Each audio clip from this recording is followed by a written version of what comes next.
Buenas noches, muchas gracias por acompañarnos en otro programa más del Partido Vanguardia Popular, Ecos del 56. Gracias por estar aquí en Canal 19 en otro programa más del partido, de su Partido Vanguardia Popular. Hoy queremos iniciar con la invitación a un acto que anualmente realizamos en el Cementerio General, que es la conmemoración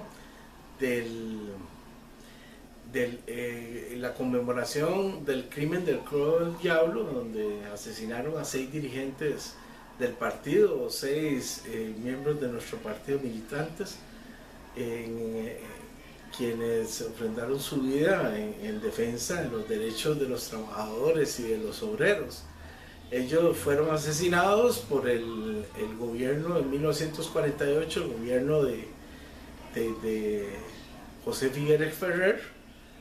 Fueron sacados de la cárcel en Limón y en Siquirres y en un recodo del río Reventazón, que se conoce como como el Codo del Diablo. Ahí los bajaron del tren y los ametrallaron, los masacraron. Cada año, el 16 en diciembre, conmemoramos este día. Conmemoramos este crimen, y el próximo domingo 18 de diciembre estaremos conmemorando el crimen del Codo del Diablo en el Cementerio General a partir de las 9:30 de la mañana. Los invitamos cordialmente para que nos acompañen en este recuerdo de estas víctimas y de estos mártires del partido, aparte de todos los que tienen partido, estos se les recuerda en esta fecha, dado que el sufrimiento y la maldad de un gobierno en aquel entonces, después de la revolución, cometieron este crimen a sangre fría. Siempre quedó impune, independientemente de todos los esfuerzos que se han hecho por rescatar o por determinar el verdadero culpable, que sabemos que fue la Junta de Gobierno, pero que nunca han querido aceptarlo, ¿verdad? Ahora a José Figueres Ferrer le van a hacer un monumento por su haber abolido el ejército, ¿verdad? El ejército que era de oposición. Por supuesto que hubiera sido un ejército liberacionista, no lo hubiera abolido, pero como era de oposición a liberación, sí. Entonces, en ese sentido, nosotros vamos a conmemorar el 18 de diciembre, están cordialmente invitados a las 9 de la mañana en el Cementerio Obrero. Hoy vamos a tocar algunos temas del ámbito nacional e internacional. No obstante, queríamos recordarles que el partido pues ha estado en un proceso de inscripción bastante largo y complicado, y que estamos prestos a empezar a realizar asambleas cantonales en el resto del territorio nacional, en las provincias de Cartago, Heredia, Alajuela, San José, Punta Arenas y Guanacaste. Ya Limón lo tenemos, pero faltan ampliarnos a los demás cantones. Entonces, en cualquier momento vamos a estar realizando estas asambleas cantonales, y vamos a estarles esperando contar con todos los costarricenses que quieran sumarse a este movimiento nacional para inscribir el partido Vanguardia Popular. Una noticia que salió recientemente que nos dejó totalmente dolidos, y no solo dolidos, sino indignados de ver que la forma en que se sigue burlando la justicia costarricense de todos nosotros, fue el hecho de que la Sala Cuarta falló a favor de dejar impune a Rodrigo Arias, el hermano de Óscar Arias Sánchez. La Sala Cuarta falló a favor de dejarlo impune, en el sentido de que Rodrigo Arias pudo utilizar los dineros unos dineros que otorgó el Banco Centroamericano de Integración Económica al país, pero los dio al gobierno, se los dio como fondos para el gobierno. Rodrigo Arias los anduvo seguro en una chequera en la bolsa de atrás, y empezó a pagar consultorías y a pagar diversas cosas, que 84 consultorías más o menos fue lo que pagó, y al final de cuentas sin cuentas, sin controles, sin ningún tipo de control.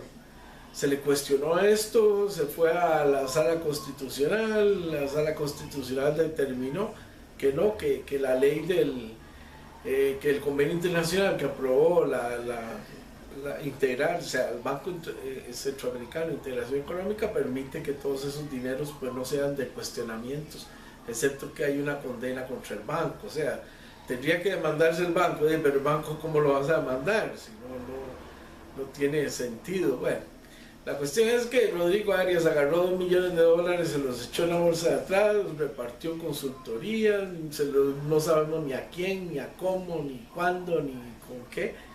Y de ahí son dineros de los costarricenses que tarde o temprano tendremos que pagarlos nosotros, y él sencillamente los gastó como le dio la gana. Así. De una u otra forma, esto desenmascara el Poder Judicial costarricense en el sentido de que se ampara en una legislación de un convenio internacional y la pone por encima de la Constitución, y eso no puede ser. La Constitución está primero, ellos no pueden utilizar los dineros, los fondos públicos en esa forma. Ellos dicen, es que son dineros que donaron, no, es que no es una donación eso. Todo dinero que entra ya es fondo público, y los fondos públicos tienen controles y tienen que regularse. No puede ser que entonces simple y sencillamente un gobierno reciba donaciones, entre comillas, de organismos, y que entonces, como son dineros de afuera, entonces puede gastarlos como quiera o cualquiera se los puede dejar. Situación que no estamos de acuerdo y rechazamos totalmente. Esas son las noticias que decepcionan, ¿verdad? Decepcionan en términos de que entonces siempre le encuentran la comba al palo, o sea, siempre encuentran la forma de burlarse de la ley, de burlarse de la Constitución, apoyados por el mismo Poder Judicial, apoyados por la Sala Constitucional, que es la llamada de tener este tipo de cosas. Pero no lo hacen de ninguna manera, no le interesa a la Sala Constitucional, no le interesa ni a este ni a ningún otro gobierno, ni a absolutamente a nadie determinar la verdad, saber quién es el responsable de estos abusos, saber cómo meter a la cárcel a toda esta gente, ¿verdad? Una persona como Rodrigo Arias, que agarra $2 millones, se los mete en la bolsa de atrás, empieza a pagar consultorías, 84 consultorías, y sencillamente la Sala Cuarta dice, no, sí está bien hecho eso. O sea, vea el precedente grave que se está planteando. La Sala Cuarta dice que entonces un ministro puede coger dinero de cualquier banco así que le donen, el banco, digamos que el Banco de Integración Económica, Centroamericano de Integración Económica, le dona dinero a un ministro y el ministro lo gasta como le da la gana y sencillamente entonces ya quedó válido para siempre. Y eso no debe ser, el gobierno no puede ser que se maneje de esa forma, como si fuera una pulpería de esquina, como si fuera una cosa, bueno, yo creo que hay más orden en una pulpería de esquina que en el gobierno, en términos de que este tipo de préstamos, este tipo de dineros están prácticamente sin control. De ninguna manera se puede aceptar eso. Pues hoy es un día negro, esta noticia salió recientemente, y el 30 de noviembre salió, y esta noticia pues nos deja sin aliento en términos de que el Poder Judicial, y ratifica que el Poder Judicial no sirve para nada. Eso ya lo habíamos dicho una y otra vez, hemos insistido en los fallos del Poder Judicial, que el Poder Judicial no está funcionando, no está cumpliendo con su función o con su deber. Y esto pues puede acarrear que el país caiga en un estado de anarquía total, ¿verdad? Dice así, el artículo establece que los archivos del banco son inviolables y gozan de inmunidad absoluta. O sea, uno de los artículos que se aprobó, con el que se aprobó integrarse al Banco Centroamericano de Integración Económica. O sea, ¿cómo vas a tener vos una entidad bancaria a la cual no le puedes poner ningún tipo de control? Eso es ilógico. Dice, el ministro Arias, por su parte, el gobierno ordenó pagar a abogados, periodistas, un mensajero y hasta un músico con los dineros del Banco Interamericano. O sea, pagaron de todo, consultorías, y ni siquiera pueden establecer esa ciencia cierta que fue, dice.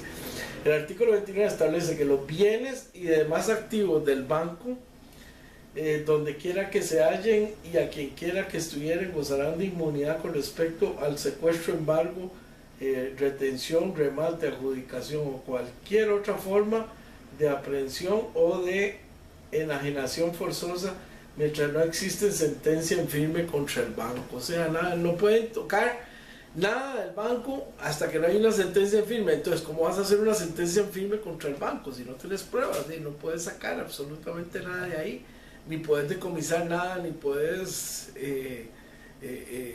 sustraer nada legalmente, porque la misma ley no lo permite. Entonces, hasta que no hay una sentencia, ¿y cómo vas a sentenciar un banco sin tener las pruebas? Que todas las pruebas están adentro y son manejadas desde adentro. Esto es un juego de palabras en el cual aprobaron este convenio internacional para la creación del Banco Centroamericano de Integración Económica con el propósito precisamente de esto, el propósito de hacer este tipo de jugadas, de que dan dineros y los gastan como le dan la gana a los gobiernos. Es muy probable que ahí se esté lavando dólares como locos, se esté lavando dinero como nada, y no se puede determinar porque no se puede decomisar ningún documento, no se puede decomisar hasta que no haya una sentencia en firme. Entonces, ¿cómo va a haber una sentencia en firme si el pueblo lo primero que va a pedir son pruebas? Y entonces los documentos que prueban cualquier situación no se pueden tocar en el banco porque simple y sencillamente no hay forma de sacarlos hasta que no haya una sentencia en firme en ese sentido. Ese es un juego de palabras que se tienen ahí estratégicamente para tratar de detener o para frenar cualquier investigación o cualquier situación con respecto al banco. Esto es claro que de una u otra forma los gobiernos han manejado esto o han aprobado estas cosas para su propio beneficio, en términos de que es muy probable que solo esto de Rodrigo Arias se destapó, pero que hay mucha posibilidad que los otros gobiernos se hayan beneficiado de estas cosas y les hayan dado cualquier cantidad de millones. Inclusive no falta que algún presidente, expresidente o algún ministro o el ministro se hayan echado toda la bolsa y se lo lleven, y no hay forma de determinar. Entonces no se puede ni siquiera pedir un listado de los dineros entregados al Estado. Esas son las cosas que se tienen que revisar. Por supuesto que todos estos dineros, que según ellos son donaciones o entregas, después todo esto va incluido en los préstamos que se hagan al Banco Centroamericano de Integración Económica. En los préstamos que se le hagan a esa entidad va incluido todas esas cosas, todos esos pagos, todos esos beneficios. No hay almuerzo gratis, dicen, ¿verdad? Entonces, en ese sentido, pues es claro que la actitud del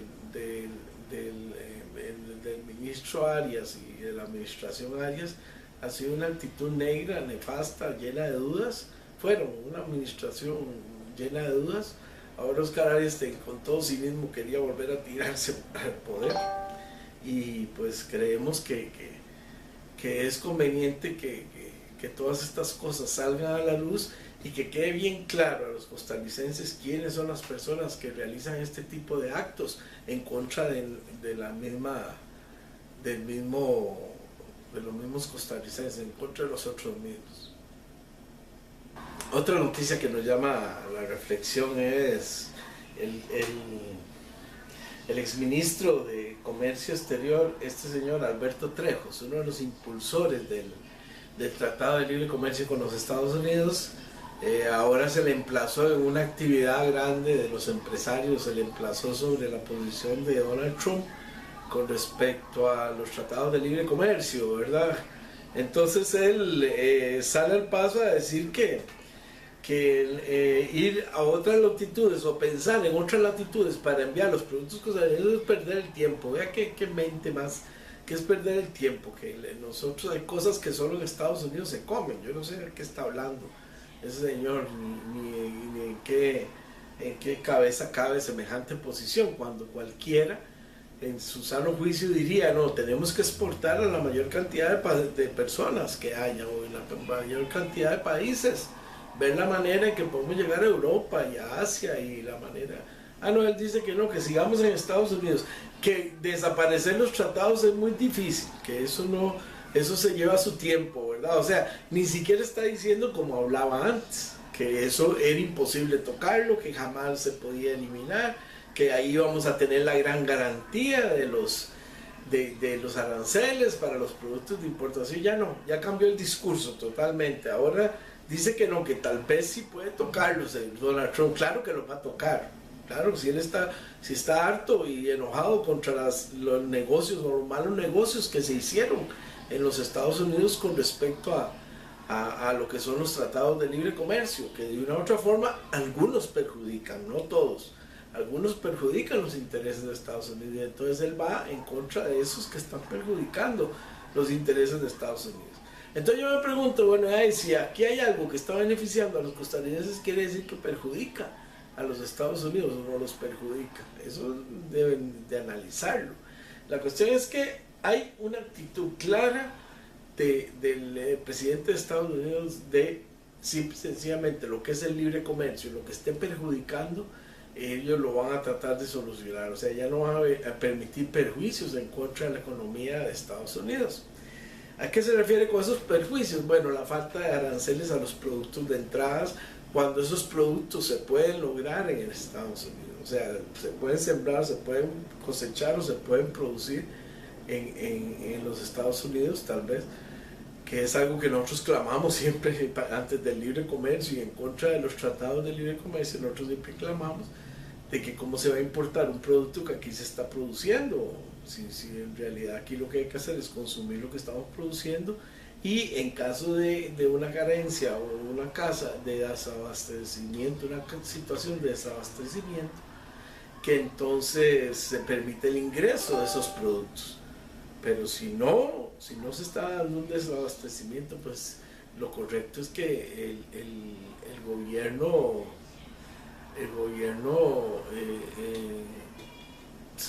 promueva, cualquier gobierno promueva el consumo del producto nacional y le ponga aranceles o impuestos de entrada a los productos de otros países.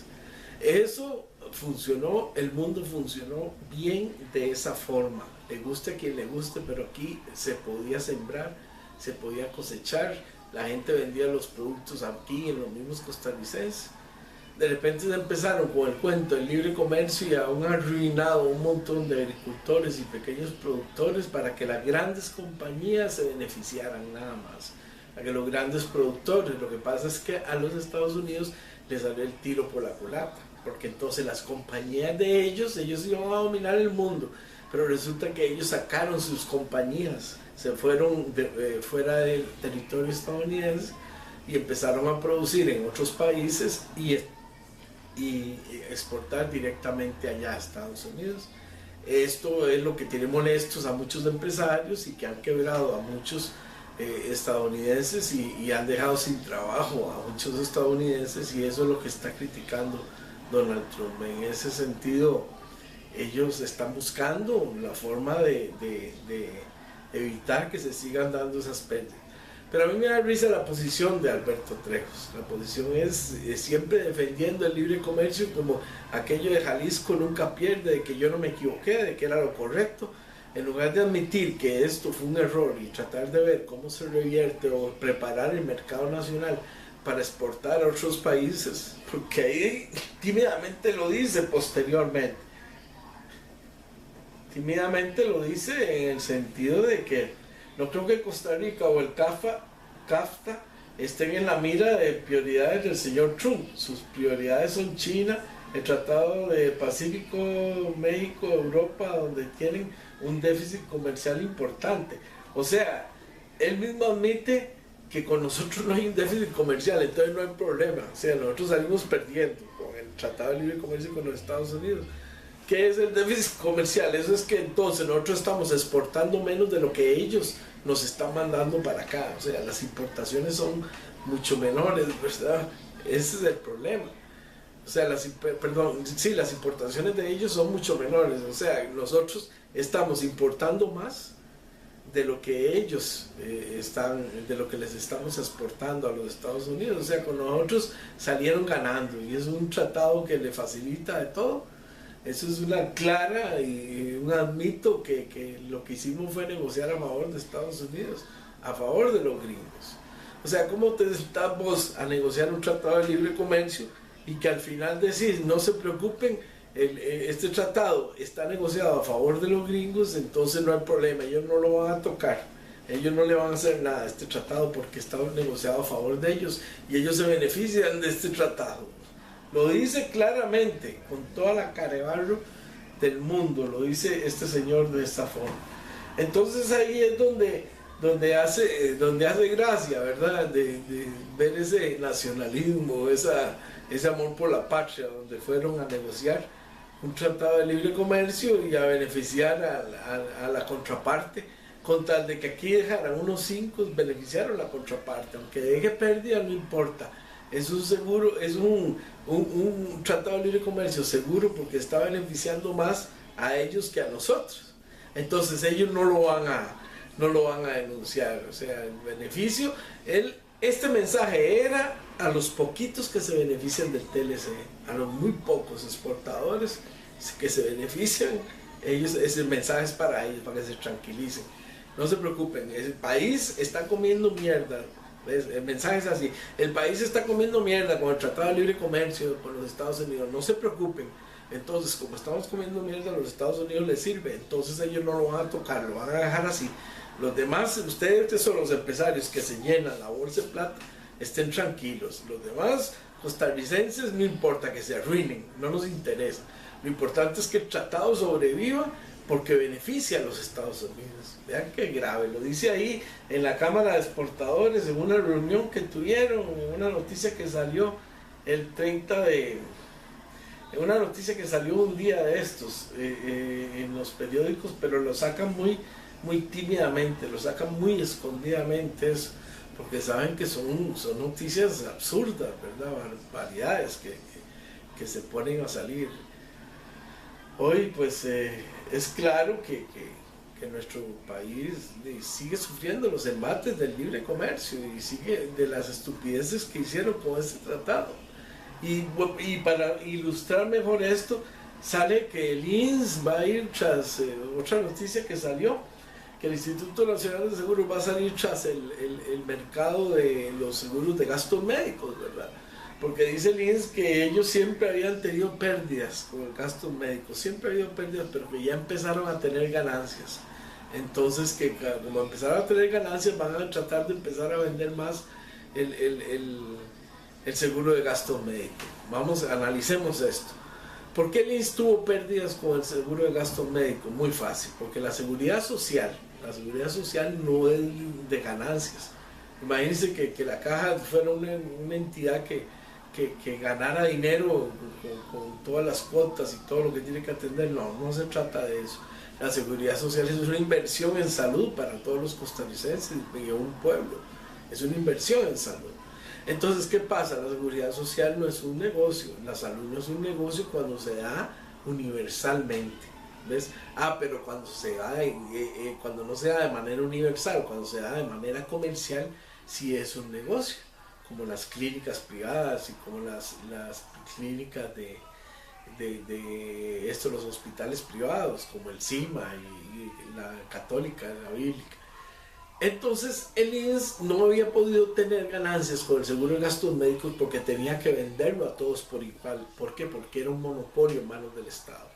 Entonces la misma Sala Constitucional obligaba al INSS a asegurar a la gente, aunque fuera un mal negocio, aunque fuera una persona enferma, aunque fuera una persona que era propensa al cáncer, obesa, con mucha edad, tenía que asegurarlo. Esa era la obligación por ser monopolio en manos del Estado.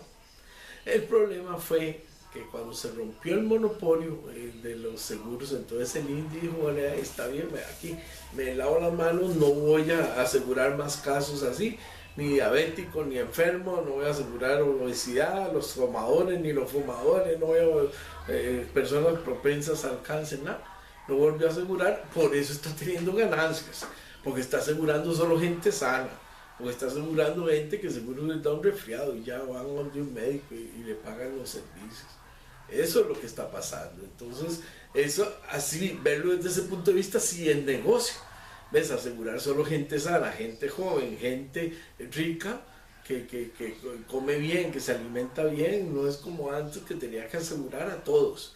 Al asegurar a todos, sí había un cierto margen de pérdida, porque estás asegurando inclusive gente que es propensa a la enfermedad.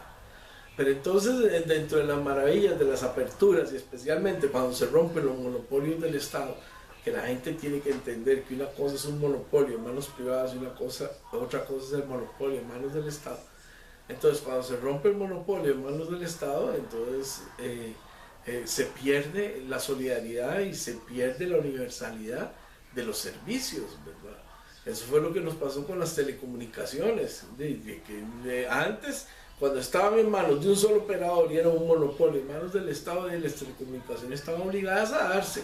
Entonces allí se le decía, mira, ¿por qué yo llego a una montañita ahí por Talamanca o allá en Guatuso y no tengo señal de celular? No, usted tiene que poner antenas en todo ese lado, le exigían. Ah, pero ahora no. Ahora es que el que quiera ir a poner, ahí está Claro, ahí está Movistar, el que quiera ir a poner antenitas donde quiera que las ponga, pero ya ahora se concentran en las mayores, las ciudades grandes, en las zonas donde van los ricos, en las playas, en las montañas, y ese es el negocio, es el puro negocio, es el mismo principio de esto que quiere hacer el IES con el seguro, de asegurar solo a la gente sana, asegurar a la gente joven, asegurar a la gente de plata, porque son gente que son menos propensas a enfermarse que los demás. Qué fallo en las aperturas, eso fue una pérdida enorme en el Tratado de Libre Comercio con los Estados Unidos, el permitir las aperturas de los monopolios, que eso lo promovieron los hermanos Arias y Otto Guevara, el libertario, lo promovieron y lo lograron en términos de que ellos lo ven como un gran triunfo, una gran victoria, pero no, hombre, eso fue una gran derrota al país de los costarricenses. Ahora vean las consecuencias, el seguro de gasto médico del INSS están escogiendo solo la gente sana y la gente que no tiene problemas de salud, y todos los demás no tienen acceso a un seguro porque las otras compañías tampoco se lo dan, no se lo van a brindar o se lo venderían demasiado caro. Esas son las cosas que en este país tienen que analizar precisamente los costarricenses cuando empiezan con estos negocios de que se va a haber una apertura, que se va a romper el monopolio, que es importante, que quitarle al Estado. No, mientras esté en el Estado es bueno un monopolio en manos del Estado. Mientras esté en manos del Estado, los negocios son buenos para todos los costarricenses por la universalidad que se tiene que brindar. Entonces ahí vemos eso. Y el comentario de Alberto Trejos, que deja con la boca abierta a cualquiera, ¿verdad? O sea, que él mismo admite que el Tratado de Libre Comercio con los Estados Unidos beneficia más a Estados Unidos que a nuestro país, y que por eso Donald Trump no lo va a tocar. Qué cáscara de señor, ¿verdad? No tiene pero ni vergüenza en ese sentido, ¿verdad? No tiene ni vergüenza de saber ni de ver cómo es que los costarricenses se perjudicó a los costarricenses con un tratado de libre comercio, y que él mismo se está beneficiando, y que el mismo país con el que se negoció se benefició un 100% y dejó a nuestro país tirado, ¿verdad? Mal negociado.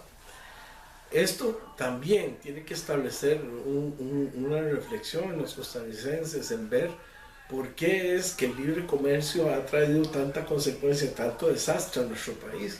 Precisamente porque son solo unos cuantos. Vean que la preocupación era en la Cámara de Exportadores y unos cuantos de los exportadores los que se han beneficiado, los demás se han visto perjudicados.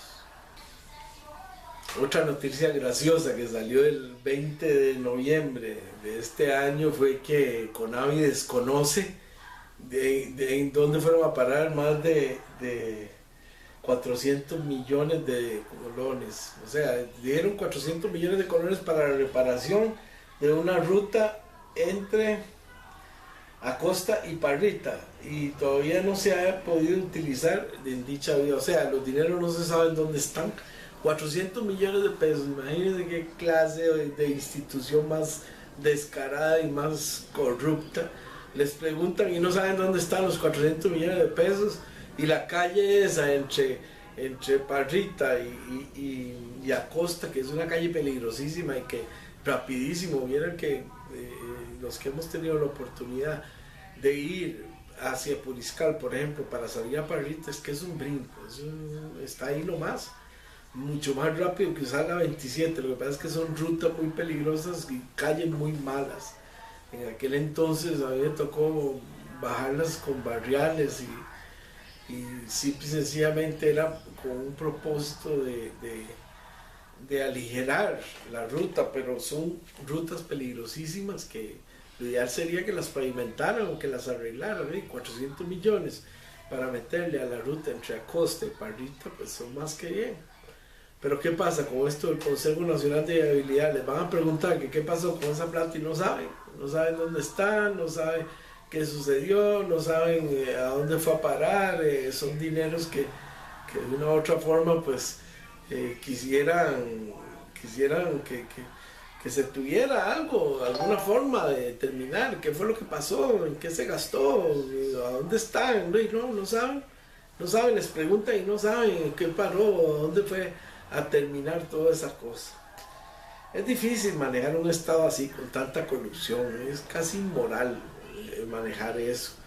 Hay una noticia que también sale aquí donde dice que negligencia le cuesta caro al INDER, una noticia que sacaron en términos de que hubo unos juicios que se metieron contra el Estado y que entonces el INDER, en ese entonces, bueno, recordemos que antes era el IDCO, el Instituto de Tierra y Colonización, después pasó al IDA y después han pasado varias entidades, ahora se llama el INDER, el Instituto de esto sobre la tierra, y entonces resulta que el INDER de ahora perdieron unos juicios que fueron mal dirigidos, que inclusive ni siquiera se presentaron ni nada. Resulta que entonces el INDER tuvo problemas en un juicio de manera que estuvo muy mal manejado y ahora tienen que pagar nada menos que 6.100 millones de pérdidas que todos los costarricenses vamos a tener que asumir, y solo por pura negligencia de funcionarios que no. Entonces, en lugar de sentar las responsabilidades de todas estas cosas, de lo que hacen es ver a ver cómo se va a pagar y cómo se va a entregar ese dinero así nomás, cuando en realidad tienen que buscar a los funcionarios que cometieron esas faltas y hacerlos pagar. Eso es lo que mata al Estado, que el Estado no asume las consecuencias. O sea, no se le dice a la gente, bueno, usted cometió este error, usted tiene que pagar, ve a ver cómo lo resuelve, usted tiene que ver cómo le cancela al Estado esos dineros.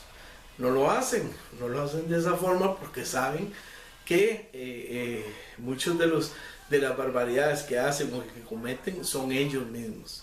Muchos de esas situaciones que se presentan son los mismos políticos, son los mismos ricachones que financian las campañas políticas, son los mismos políticos corruptos que se prestan al juego de quebrar el Estado y que de una u otra forma pues causan daños al país y a los costarricenses. Entonces hay una condena al Estado que data desde hace muchas décadas y que se tiene que sentar las responsabilidades del gobierno en el que se dio y de la situación que se presentó.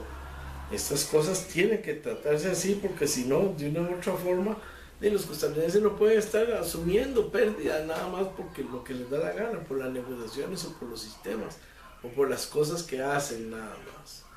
Es difícil manejar el Estado, es difícil manejar un gobierno cuando se topan con cosas como estas. Pero es que yo no veo, por ejemplo, al actual gobierno diciendo, miren, vean qué barbaridad lo que me encontré, el Estado va a tener que pagar tantos millones por culpa de gente que cometió negligencia, que nunca solucionó nada, que no hizo nada, que no arregló nada, pero no se ve a nadie diciendo eso, no se ve a nadie asumiendo responsabilidades, no se ve a nadie asumiendo consecuencias por estas cosas. Eso es lo que sucede. Este tipo de noticias te deja a vos con la boca abierta en términos de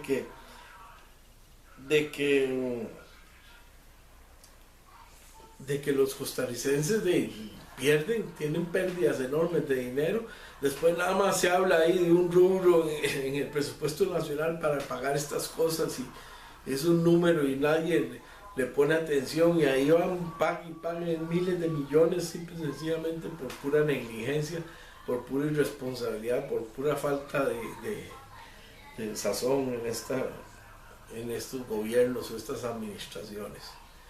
A veces los costarricenses tienen que plantarse duro, tienen que hablar de consecuencias duras contra esta gente, hablar de sentar responsabilidades para que la gente reaccione y tenga un poquito de cuidado, ¿verdad?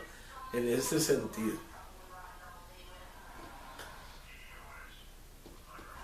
Se trata de 11 propiedades de gente que estaba metida en territorio indígena.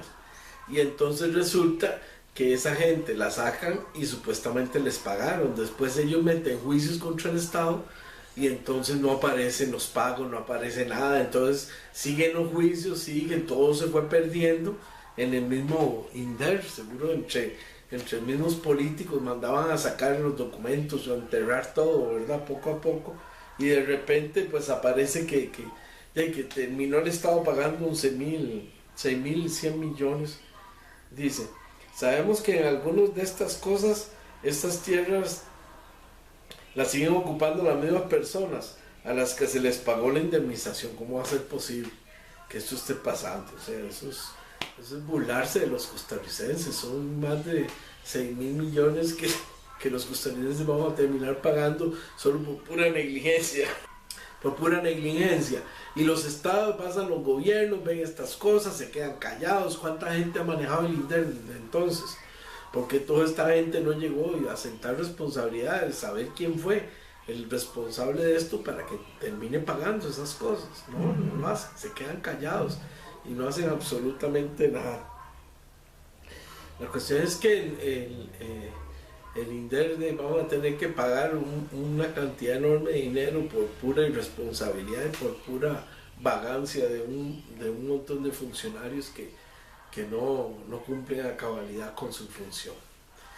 Les reitero que el 18 de diciembre vamos a tener la conmemoración del crimen del Codo del Diablo en el Cementerio General a partir de las 9:30 de la mañana.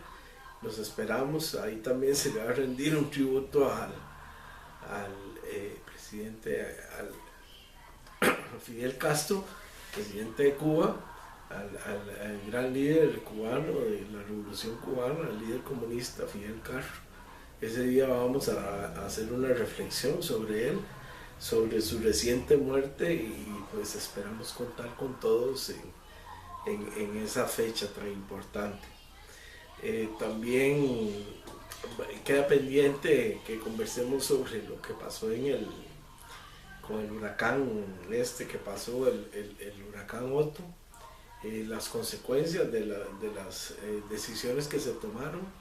El país pues ha visto con muy buenos ojos que el presidente estuviera ahí adelante, que tomara decisiones.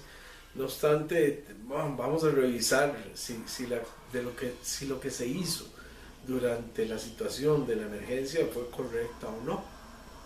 Vamos a hacer una reflexión sobre esto en futuros programas para analizar y para llevar a todos la verdad sobre estas cosas y sobre lo que se debió haber hecho o no se debió haber hecho.